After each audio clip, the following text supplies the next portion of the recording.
north and king in the south, yada yada. You'll read it in like 11 verse 40.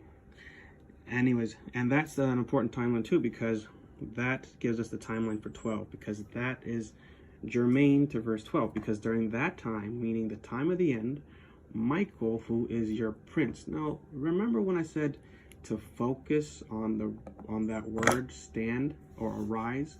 Whenever a prince arises in that context, it means that he becomes king, the foremost prince, which would mean the highest level prince.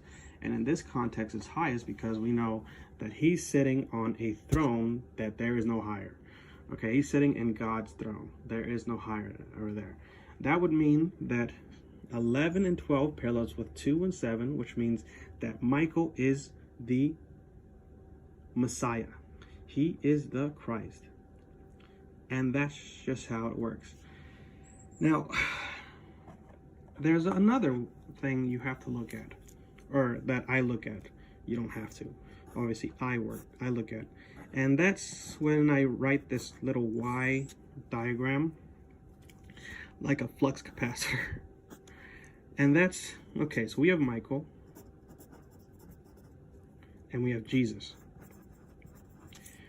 Now, obviously, Michael and Jesus have something a lot in common. Now, what would that be? Number one, Michael and Jesus do not and are not originally from earth, right? Jesus had to come down, be born of a woman, live his life as a man, and then die, and then be resurrected and sent back to where he came from, which is heaven. Michael isn't from earth. Michael was created in heaven by God. But they both need to do something, and what's that? Well, a lot of people view 11 as the Antichrist, and they come to the conclusion that Michael is the Antichrist, which I don't understand how you can do it, because for Michael to stand in God's kingdom, which is this thing, that would mean that God would have to have anointed Michael. You're telling me that God is going to anoint an Antichrist to sit in his throne? I can't even answer that. But there is this similarity, and that is this. For Michael to sit in David's chair, in his throne, well, he needs to have legal right, or it needs to belong to him. What is it that God said to David about his offspring?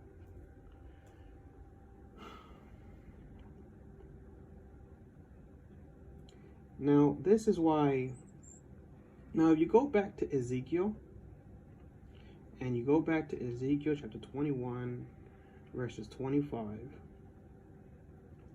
I just hope that I can, 25, and you look at the one who has legal right. What, to have legal right, well, you can look at Genesis chapter 49, verses 10. The first thing is, it needs to come from Judah. Until Shiloh. Oh, yeah, that's the Messiah, definitely. And not only that, he has to be a descendant of David. So Michael needs to be human, because for Michael to become a descendant of David, Michael, who is an angel, who existed before David, needs to be a descendant of David. And for a heavenly creature to become a descendant of a human, they need to not only become human like angels sometimes did, they need to be born of at least a woman who is a descendant of David. And not only that, he would have to do it at a specific time, a specific place, all of which is throughout the Bible, such as Micah. Therefore, Michael needed to be born under a virgin. Jesus was born under a virgin. Michael needed to come down from heaven. Jesus came down from heaven. Michael needed to be, if you go further and you look for, this one I'm gonna,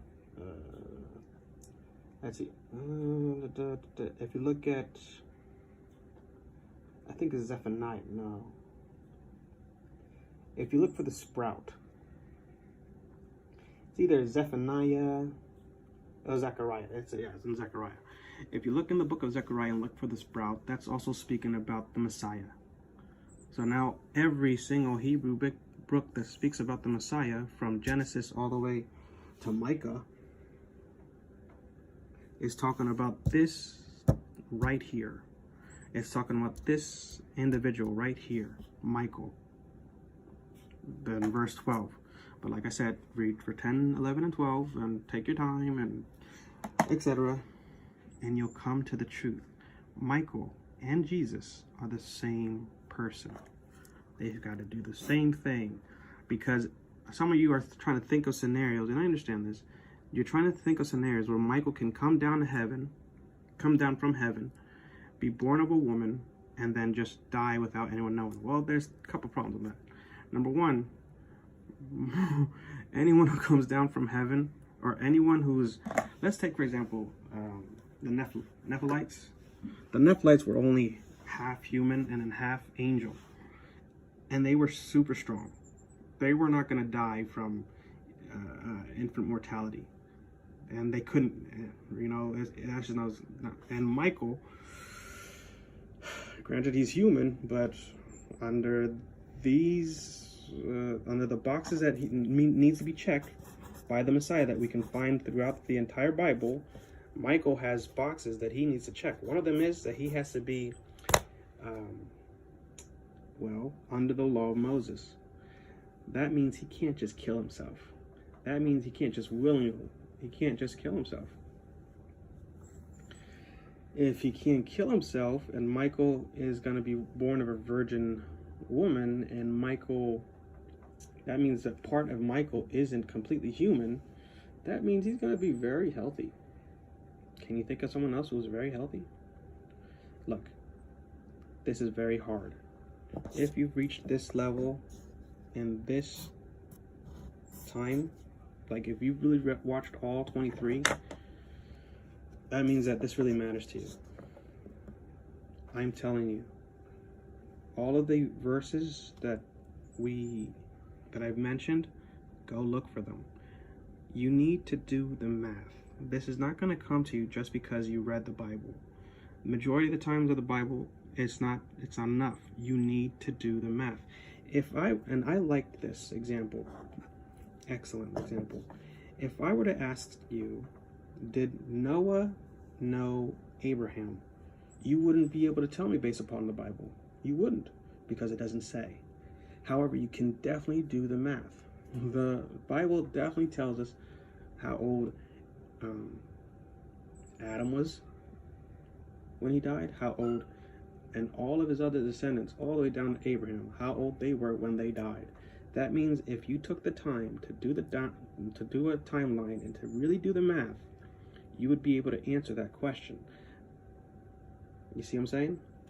The same thing goes for for Michael and Jesus.